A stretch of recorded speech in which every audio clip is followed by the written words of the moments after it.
Batahan di Maluku Tengah tuh hidup sing maju-maju karena tidak ada lapangan pekerjaan. Jadi Pak Saudara, dari beta punya konten tentang 7.000 masyarakat Maluku Tengah yang pindah domisili ke Provinsi Maluku Utara itu, kemudian banyak Pak Saudara dong yang komen.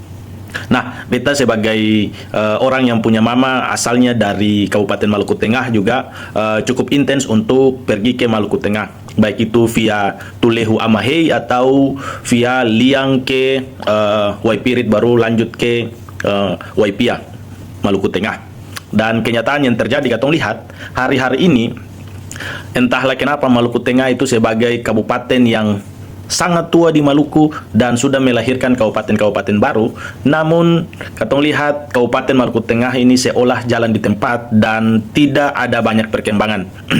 Hari-hari ini aktivitas yang dilakukan oleh pemerintah setempat juga hanya katong lihat hanya berpusat pada seremonial perayaan-perayaan, namun jauh dari kata memberdayakan masyarakat dan potensi yang ada. Padahal sebagian besar wilayah Pulau Ambon itu merupakan wilayah dari Maluku Tengah, dan ketika dikelola sebaik-baik mungkin pasti bisa membawa dampak yang besar bagi pertumbuhan ekonomi di Maluku Tengah. Dan di Maluku Tengah katong lihat potensi pariwisata itu jauh daripada dikelola dengan baik untuk kepentingan rakyat. Nah, di Maluku Tengah banyak situs-situs bersejarah yang harusnya bisa dikelola, dimanfaatkan untuk kesejahteraan masyarakat, namun tidak ada sama sekali. Dikelola hanya setengah-setengah hati, tidak punya dampak yang besar. Nah, padahal dari sisi pariwisata, baik itu pariwisata sejarah maupun pariwisata keindahan alam, Maluku Tengah itu sangat layak, sangat punya potensi. Lihat Banda Nera, itu masuk wilayah Maluku Tengah. Benteng-benteng sebagian besar di Provinsi Maluku itu semua masuk di wilayah Maluku Tengah. Kemudian kalau Pantai Ora, kemudian Pulau Pombo, kemudian Pantai Natsepa, Pantai Liang, itu semua punya Maluku Tengah.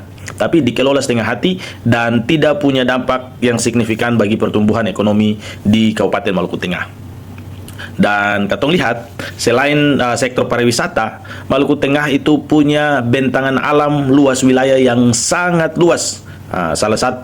Bukan salah satu sih, kabupaten yang paling tua, paling luas di Maluku Tengah. Kalau ada salah, Pak Sudardo bisa komen ya. Karena dia sampai di Banda, dia sampai di ujung bandara Timur Ambon, itu Maluku Tengah semua.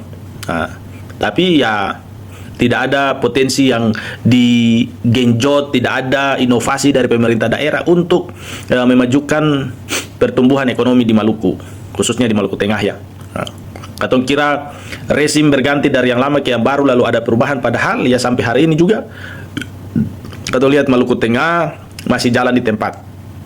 Padahal katong lihat NTT, Kabupaten Provinsi Nusa Tenggara Timur itu dia bisa maju itu dari sektor pariwisata yang digenjot habis-habisan. Dia bisa menunjukkan bahwa pariwisata di NTT itu dia bisa bersaing dengan Bali atau tempat-tempat yang lain yang sudah terkenal lebih dulu. Padahal NTT itu dia punya alamnya panas toh. Dia punya, tapi kalau di Maluku Tengah saja atau lihat padahal banyak potensi. Hutan yang luas banyak-banyak di Maluku Tengah itu tidak digarap oleh pemerintah. Pemerintah tidak bentuk kelompok-kelompok masyarakat untuk membentuk kelompok-kelompok tani, sehingga sayur-sayur di Ambon itu tidak perlu dibawa dari luar lagi. Tapi ya begitu sudah katong lihat, katong punya pemerintah dong bentuk kelompok-kelompok untuk dong punya kepentingan politik saja. Kepentingan politik selesai, dong lupakan, dong tidak binang berkelanjutan kelompok-kelompok yang ada. Makanya anak-anak Maluku Tengah harus punya semangat untuk bisa berjuang sehingga bisa mensejahterakan katong punya keluarga sendiri. Karena katong lihat katong pun pemerintah ini dong diam, dong hanya pikir rompun diri sendiri, dong hanya pikir rompun kelompok tim sukses saja, tapi dong tidak mementingkan kepentingan masyarakat. Ini kenyataan yang terjadi, dan kalau Basudara dong tidak sepakat, tidak setuju, Basudara dong bisa komen saja. Terima kasih.